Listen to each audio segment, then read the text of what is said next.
Lots of parents are talking about Texas, and right here, there are school districts that are doing things just a little differently today because of that school shooting. Let me go to Oxford for just a moment, but it's Oxford and it's other school districts as well. I'm in Warren right now, but there's more of a police presence. Police driving by, some police in the school. We'll get to that in a minute. And there are some traumatic event crisis intervention team. That was in Oxford schools, counselors from Easter Seals and the Oakland County Community Health, and there are counselors in schools today as well.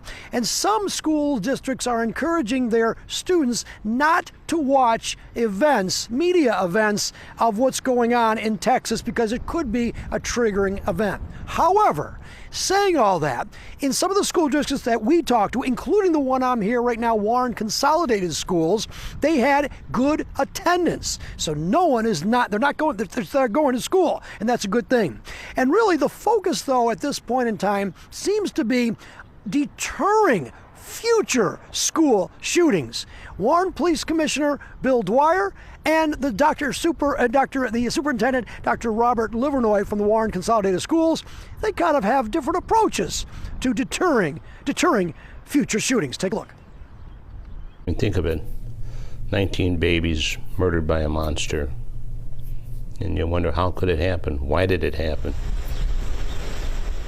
And how could another school shooting be prevented? Questions for the police commissioner of the third largest city in Michigan. The politicians are not doing their jobs.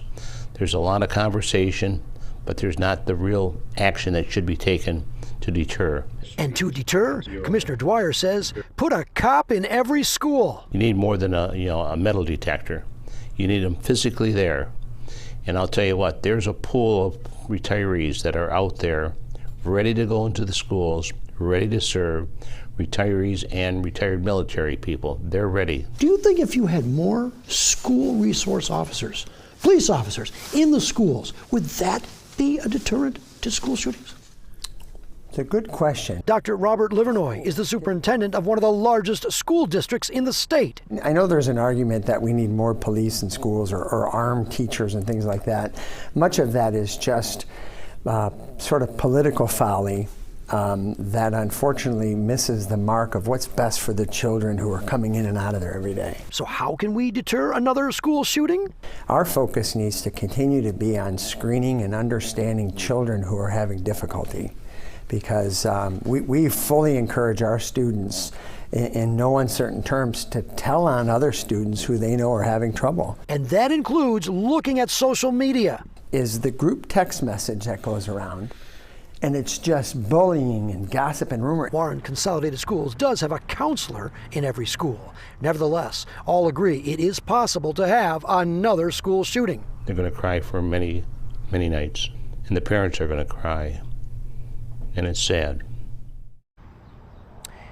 It is very sad. By the way, I am here, Warren Consolidated School, right over here. That's Carter Middle School. It was Carter Junior High when I went there just a couple of years ago. Nevertheless, no talk about really gun control or weapons, assault weapons ban today. Really the focus, though, really from both of these two experts would be to identify the students that would be suspect. And that's really where the focus should be, at least to the people that we talk to. Roop, I'll send it back to you. I'm live in Warren. Yeah, Charlie, we talked to one of our producers today in the newsroom. She said her 14-year-old son said, "Mom, why don't we have metal detectors in the schools to protect us?" And she had to tell him the price tag is simply too high. That is something that's been talked about in the past, but it does come with a really high price tag. But the question is, what is the alternative? And what kind of a price are we paying now? Actually, that question came up with Dr. Livernoy. He said the metal detectors, it only, so the school shooter would just stay outside the school. Listen, the problem is, yes, we can arm the schools, we can make it into a fortress, that's right. But the problem really is, and this kind of gathering from the people here, is that you've got to identify the students. And it's got to, you create this environment. Social media does play a big role. But whether you put a cop in the school who's more of a counselor or a counselor in the school who gets to know the students, that's really where the issue is. Listen, that's where we want to focus on. You can't prevent it. It's going to happen. We don't want it to happen, but you can't prevent things. However, you want to deter. Do as much as you can to deter future shootings. And I think that's where the focus should be. Yeah.